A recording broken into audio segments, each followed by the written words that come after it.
The United States has fundamentally shifted its trade strategy toward India, slamming the country with retaliatory tariffs as high as 50% on its exports. At stake is roughly $48 billion of Indian trade.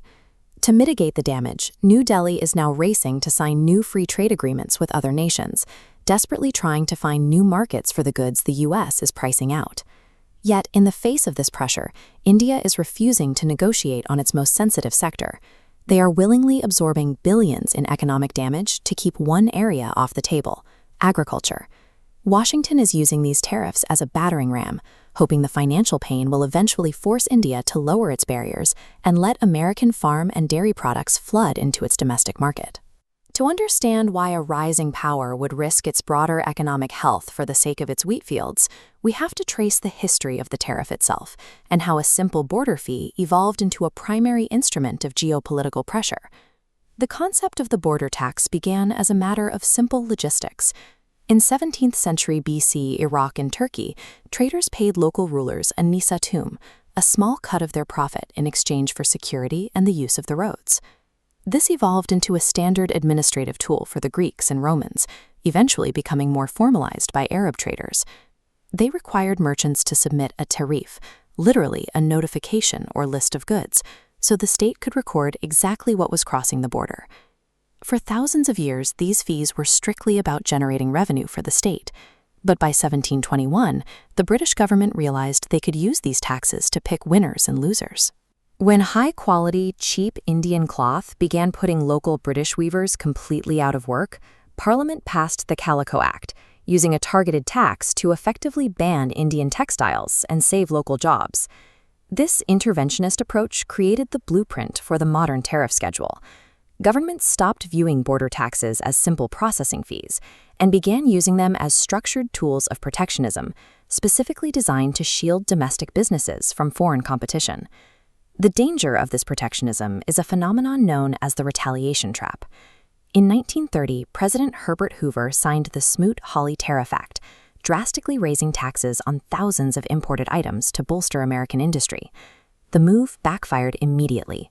25 different nations responded by slapping their own tariffs on American goods, causing the volume of global trade to drop by a staggering 66%. This cycle of escalating taxes didn't save the American economy, it strangled it, serving as a primary driver for the deepening misery of the Great Depression.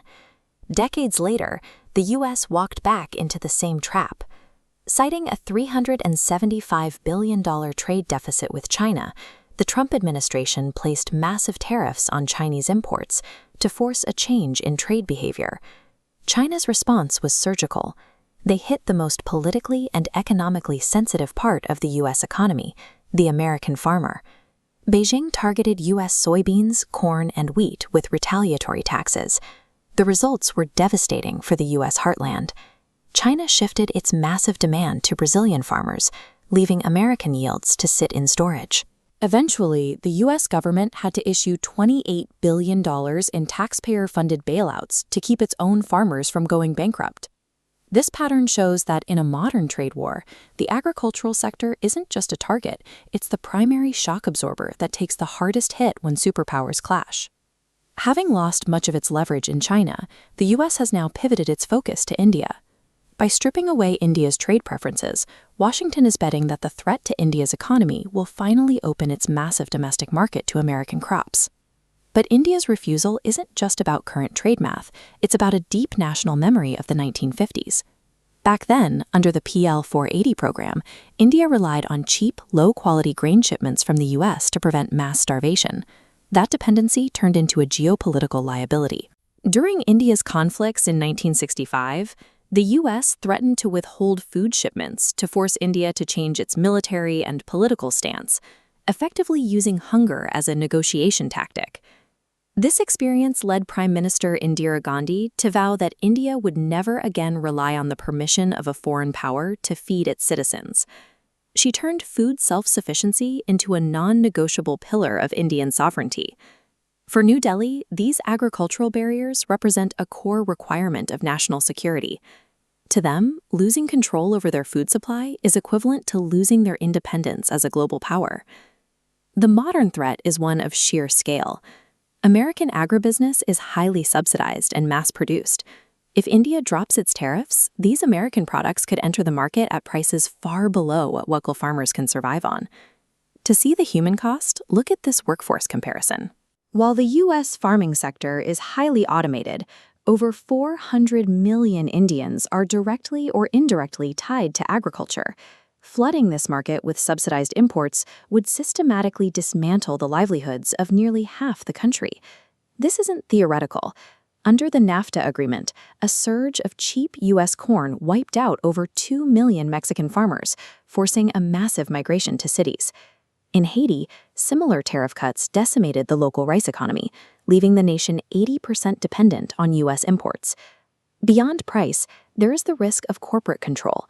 U.S. monopolies often use genetically modified seeds that come with restrictive contracts, forcing farmers into a cycle of debt where they must buy exclusive chemicals and new seeds every single season.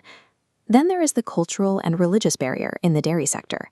U.S. cattle are often fed meat-based crumptines to boost production, a practice that is strictly prohibited in India and would ignite massive social unrest if these products reached Indian shelves. We are a long way from the ancient security fees of the Nisatam. Today, the tariff has been transformed into a central instrument of trade enforcement, used by the world's largest economies to project power far beyond their borders. As these high-finance trade wars escalate, the true cost is being paid by the people in the dirt. India's refusal to back down shows that for some nations, the price of protecting their farmers is a cost they are willing to pay, no matter how high the tariffs go.